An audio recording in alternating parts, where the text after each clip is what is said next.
इमरान खान, असद उमर और फवाद चौधरी के वारंट गिरफ्तारी जारी करने पर ओवरसीज़ पाकिस्तानियों को शदीद रद्द-ए-अमल। पेरिस में मुकीम ओवरसीज़ पाकिस्तानियों का कहना है इलेक्शन कमीशन की जानिब से इमरान खान के वारंट गिरफ्तारी की भरपूर मजम्मत करते हैं। हुकूमत अपनी कारकर्दगी पर तवज्जो देने के बजाय इमरान खान पर झूठे केस बनाने में मसरूफ है।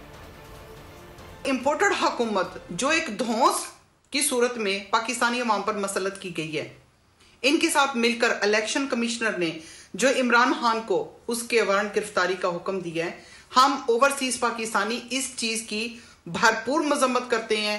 जैसा कि आपको मालूम है कि आज इलेक्शन कमीशन ने जो इमरान खान के खिलाफ वारंट जारी किए हैं वो सरासर ज्यादती है, क्योंकि उनको किसी किस्म के राइट्स नहीं है कि वो इस तरह के अहकाम जारी करें। इमरान खान, फवाद चौधरी और असद उमर की गिरफ्तारी के जो अहकाम जारी किए गए हैं, इसकी हम शदीद अल्फाज में मजम्मत करते हैं। हम दियारे गैर में बसने वाले ओवरसीज पाकिस्तानी समझते हैं कि इलेक्शन कमीशन की तरफ से इमरान खान के जो वारंट गिरफ्तारी जारी किए गए हैं वो इलेक्शन कमीशन नहीं बल्कि इम्पोर्टेड कमीशन की तरफ से जारी किए गए हैं।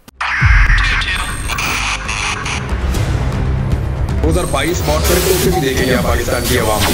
पाकिस्तान की आवाम को एक तोहफा ये दिया कि आवाम को पता चल गया कि पाकिस्तान का मीडिया क्या है।